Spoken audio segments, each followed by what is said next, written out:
Today is May the 8th, 2014, Thursday. It is 13:55 hours. Investigator Bailey and Corporal Picks. We're going to be interviewing the Director of Public Safety of City of Beaufort, Dan Branch.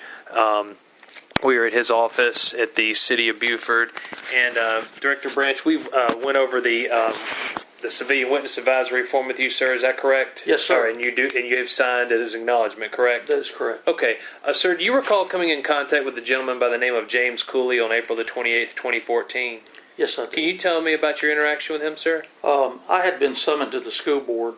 I normally attend the school board's meetings for the City of Beaufort to represent the city and to represent the city manager in my position. On this particular date, the school board was having an issue where they were going to pass a resolution to proceed with condemnation on the American Legion property. At first it was just going to be a regular meeting, but I was informed by my boss, Brian Curlin, that it would probably be a good idea for me to be there and have Gwinnett County Police present too, in the event, because this was a very controversial issue with the American Legion and the Beaufort City Schools. So Lieutenant White arrived. He and I arrived.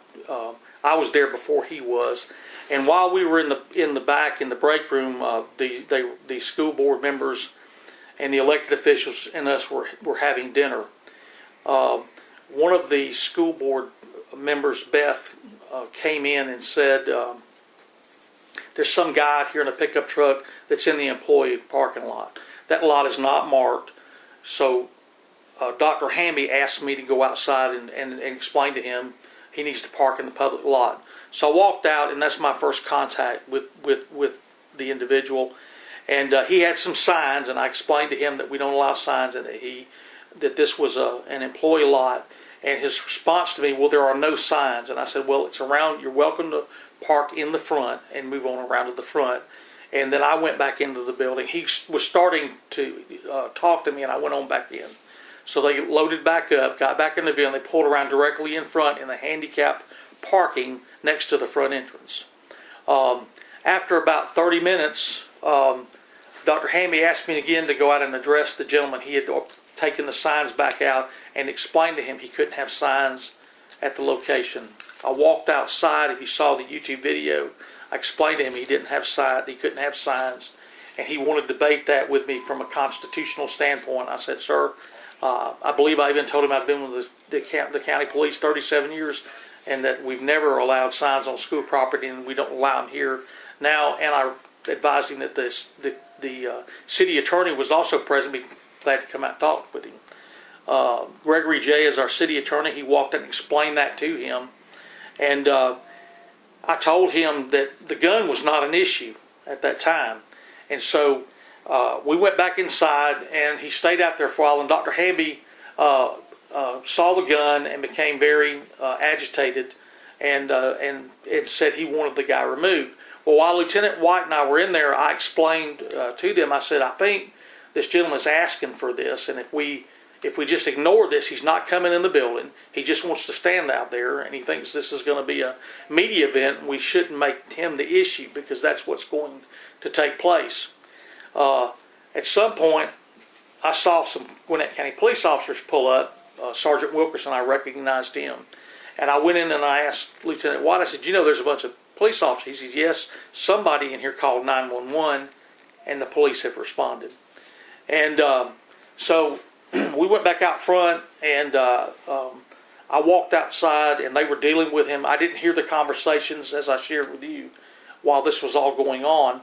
The officers were, you could tell they were engaged in a conversation. There was no raising any voices or anything like that. I couldn't hear. As a matter of fact, where I stand, I couldn't hear them talking. So when I walked back in the building, Lieutenant White was standing there, and he said, they've been out there for some time. So Lieutenant White went outside and walked down the front. Well, I walked out, and Dr. Hamby walked out, and Sergeant Wilkerson asked me, he directed at me, he says, "What do you want to do?" And then Dr. Hamby answered and said, I want him off the premises," and told him that he wanted him arrested. And so I believe that that's when Lieutenant White gave him. I went back in with Dr. Hamby, and Lieutenant White gave him I assume the ultimatum, and he started looking at his watch. And when he started looking at his watch, the gentleman puts his hands behind him to be handcuffed, and I guess they counted down and they arrested him, and that was the end of it. I will say that even after the arrest, if I can go on, absolutely, we didn't talk about this, but when they took the weapon off, they gave it to his wife. They gave him his wallet. They were very courteous to this man. There was no physical. The only laying of hands from a use of force standpoint was the cuffs, and they escorted him over to the car, and that was the end of it.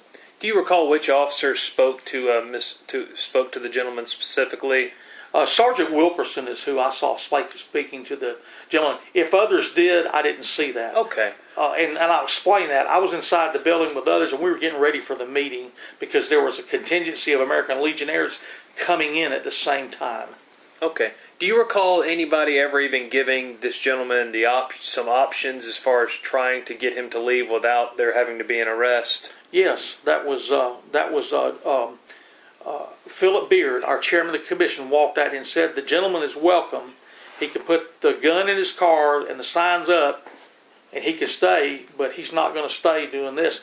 It was very obvious at that point that this individual did not want to comply with any of that. He wanted to be arrested, and so when the officers were dealing with him, it was they gave him several options to leave, and they were there for some time. I don't know the exact time, but it was quite a while because people were falling in, going to the meeting. You had people that were principals. You had the Legionnaire folks coming in, and they were witnessing this. It was a long time, and this man was treated with kid gloves. In regards to the location where this occurred, he was on City of Beaufort property, correct? That is correct. That piece of property, they were using that with the school board. That piece of property, from my boss, has told me that this property has not been transferred officially into the school system. So that piece of property is actually City of Beaufort property. But in regards to this location, though, yourself, Mr. Beard, and Dr. Hamby all have authority from the city, though, to have someone removed from the property. That is correct. Dr. Hamby is the superintendent, and as you know, he can have anybody removed from that. I don't believe it's with cause either. I believe that and I haven't found the statute, but that was explained to me later. Okay. Do you have anything further to add, sir? No, sir, I do not. Okay. We're going to end the interview. It is 14:03 hours.